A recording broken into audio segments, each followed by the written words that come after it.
ನಮಸ್ಕಾರ Pallavi madam. City Ravi ಅವರ ವಿರುದ್ಧ ಗಂಭೀರ ಆರೋಪ ಬಂದಿದೆ. ಅಶ್ಲೀಲ ಪದ ಬಳಸಿದ್ರು. ಒಬ್ಬ ಹೆಣ್ಣು ಮಗಳ ವಿರುದ್ಧ, ಒಬ್ಬ ಸಚಿವೆಯ ವಿರುದ್ಧ, ಸರ್ಕಾರದ ಭಾಗವಾಗಿರುವ ಸಚಿವೆಯ ವಿರುದ್ಧ ಅಶ್ಲೀಲ ಪದ ಬಳಸಿದ್ರು ಅನ್ನೋ ಆರೋಪ. ಏನ್ ಹೇಳ್ತೀರಾ? ಖಂಡಿತವಾಗ್ಲೂ ಅದು ವಿಧಾನ ಸೆಷನ್ ಒಳಗಡೆ ಏನು ಮಾತುಕತೆ ಆಯಿತು ಅಂತ ನಮಗೆ ಗೊತ್ತಿಲ್ಲ. ನಾವೇನು ಮಾಧ್ಯಮದಲ್ಲಿ ನೋಡಿದ್ದೀವಿ ಅಷ್ಟೇ ಗೊತ್ತಿರೋದು. ನನಗೆ ನೇರ ಮಾತಾಡೋಕ್ಕೆ ನಮ್ಮ ಮನೆಯವ್ರ ಸಂಪರ್ಕ ಇನ್ನೂ ಆಗೇ ಇಲ್ಲ. ಜಸ್ಟ್ ಫೋನಲ್ಲಿ ಅಷ್ಟೇ ಮಾತಾಡಿರೋದು. ಸೊ ಅವರಿಬ್ಬರು ಮಧ್ಯೆ ಮಾತುಕತೆ ಹೇಗಾಯಿತು ಅಂತ ಗೊತ್ತಿಲ್ಲ. ಸಚಿವರು ಏನು ಪ್ರವೋಕ್ ಮಾಡಿದ್ರು ಅಂತ ಗೊತ್ತಿಲ್ಲ. ಸೊ ಅದನ್ನು ಅಲ್ಲೇ ಇತ್ಯರ್ಥ ಮಾಡ್ದಲ್ಲೇ ಯಾಕೆ ಇಷ್ಟೊಂದು ಮುಂದುವರ್ಸೋದು ಅಂತ ಎಲ್ಲದೂ ಒಂಥರ ನಮಗೆ ಎಕ್ಸ ಪ್ರಶ್ನೆ ಆಗಿಬಿಟ್ಟಿದೆ. ಯಾಕೆ ಮುಂದುವರ್ಸೋದ್ರು ಅಂತ ಅನ್ಸುತ್ತೆ ನಿಮ್ಗೆ? ಯಾರಿದ್ದಾರೆ ಇದ್ರ ಹಿಂದೆ? ಏನ್ ನಡೀತು? ಯಾಕೆ ಹಿಂಗಾಗ್ತಾ ಇದೆ ಅಂತ? ಈಗ ಅವ್ರೇನು ಪದ ಬಳಸಿದ್ರು ಅದಕ್ಕೆ FIR ಮಾಡಿದರೆ ಕಾನೂನು ಕ್ರಮವಾಗಿ ಅಲ್ಲಿ ಸಭಾಪತಿಗಳಿದ್ರು. ಅವ್ರ ಥ್ರೂ ಅವ್ರಿಗೆ ಹೇಳಿಬಿಟ್ಟು ಅದೇನು ಕಾನೂನು ಕ್ರಮ ತಗೋಬೋದಿತ್ತು, ತಗೋಬೇಕಿತ್ತು.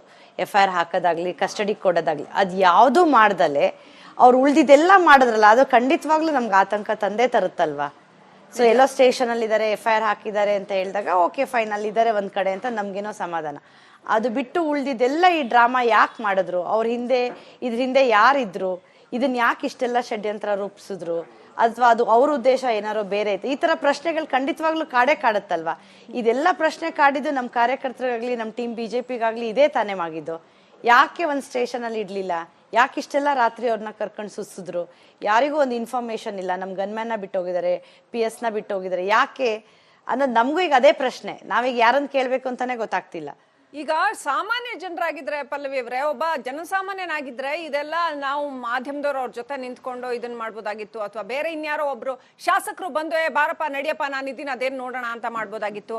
CT ರವಿ ಅವರು ಬಹಳ ದೊಡ್ಡ ಮುಖಂಡ, ಪ್ರಬಲವಾದಂತ ಒಬ್ಬ ಜನಪ್ರತಿನಿಧಿ, ಶಾಸಕರು. ಅವರಿಗೆ ಗತಿ ಆದ್ರೆ ಇನ್ ಜನಸಾಮಾನ್ಯರಿಗೆ ಏನು ಅನ್ನೋಂತ ಪ್ರಶ್ನೆ ಬರುತ್ತೆ.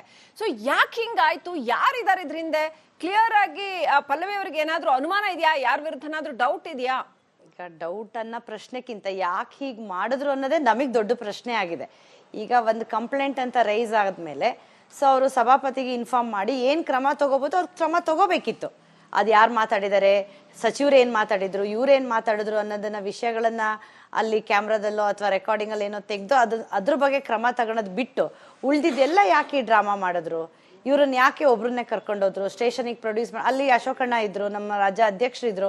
ಅವಾಗ ಅಟ್ಲೀಸ್ಟ್ ಅವ್ರಿಗಾರ ಇನ್ಫಾರ್ಮೇಶನ್ ಮಾಡಿ, ಸರ್ ಇಲ್ಲ ಆಯ್ತು ಏನೋ ಬೆಳಗಾಮಲ್ಲಿ ಗಲಾಟೆ ಆಗುತ್ತೆ, ಅವ್ರನ್ನ ಸೇಫರ್ ಸೈಡಲ್ಲಿ ಇಡ್ತೀವಿ ಅಂತೇಳಿ. ಹಾಗಂದ್ರೆ ಪೊಲೀಸ್ ಅಷ್ಟೊಂದು ವೀಕಾ ಅಲ್ಲಿ ಬೆಳಗಾಮಲ್ಲಿ?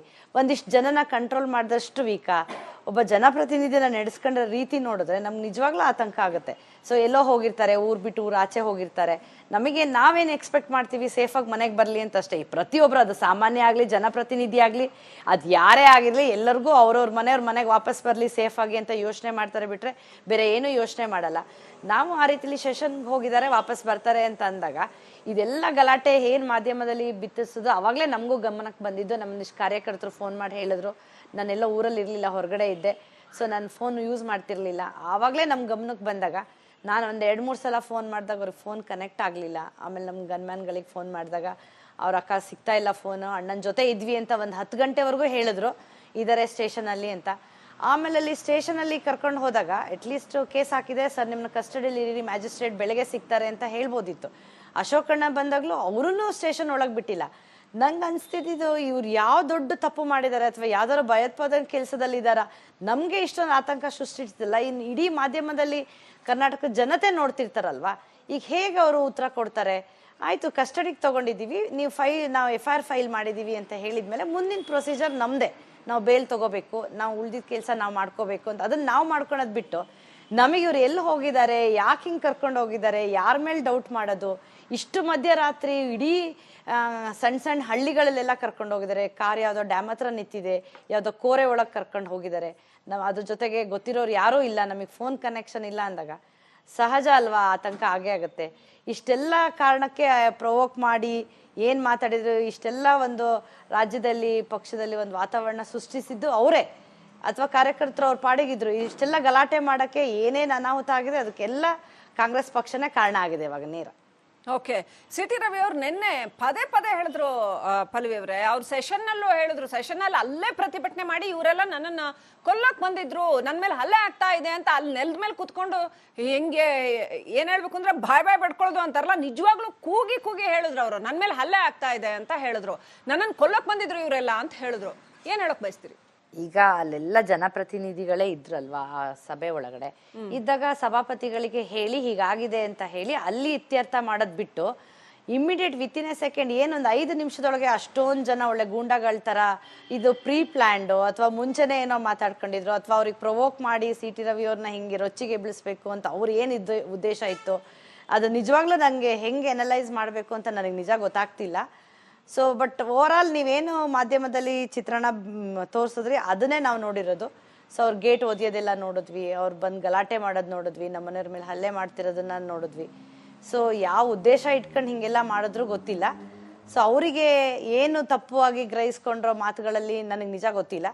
ಸೊ ಇದನ್ನ ಅಲ್ಲೇ ಇತ್ಯರ್ಥ ಮಾಡೋದನ್ನ ಇಷ್ಟು ದೊಡ್ಡ ರಂಪಾಟ ಮಾಡೋ ಅಂಥದ್ದು ಬೇಕಿರ್ಲಿಲ್ಲ ಅಂತ ಅನಿಸ್ತಿತ್ತು. ಅಂದ್ರೆ ಸಿ ಟಿ ರವಿ ಅವರು ಅಂಥದ್ದೊಂದು ಶಬ್ದ ಬಳಸಿರ್ಬೋದಾ? ನೀವು ನೋಡಿದ್ರೆ ಮಾಧ್ಯಮದಲ್ಲಿ ಗೊತ್ತಾಗುತ್ತೆ, ನಿನ್ನೆ ಕೆಟ್ಟ ಶಬ್ದ ಬಳಸಿದ್ರು ಅಂತ, ಬಳಸಬಾರದ ಪದವನ್ನ ಹೆಣ್ಣು ಮಗಳೊಬ್ಬರ ವಿರುದ್ಧ ಬಳಸಿದ್ರು ಅನ್ನೋಂಥ ಆರೋಪ.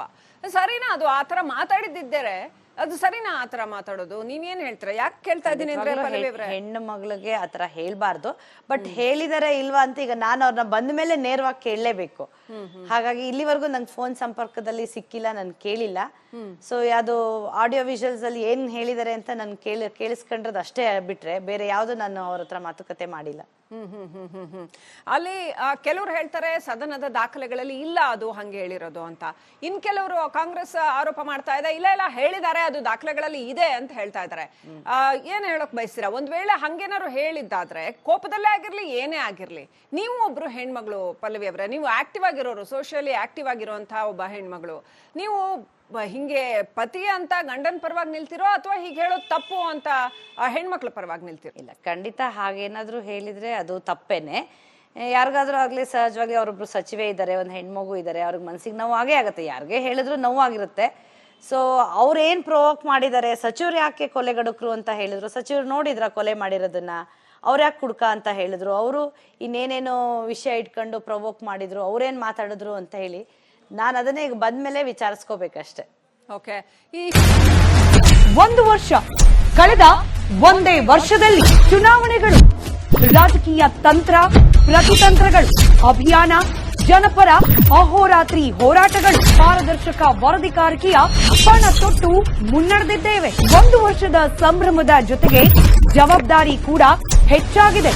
ಮತ್ತಷ್ಟು ಮುನ್ನುಗ್ಗಿ ಜನಪರ ನಿಲ್ಲುವ ಉತ್ಸಾಹ ಕೂಡ ಹೆಚ್ಚಿದೆ. ಯಾಕಂದ್ರೆ ಇದು ರಿಪಬ್ಲಿಕ್ ಕನ್ನಡ, ನಿಮ್ಮದೇ ಧ್ವನಿ. 1 ವರ್ಷದ ನಿರ್ಭೀತ ಪತ್ರಿಕೋದ್ಯಮ ರಿಪಬ್ಲಿಕ್ ಕನ್ನಡ, ಇದು ನಿಮ್ಮ ಧ್ವನಿ.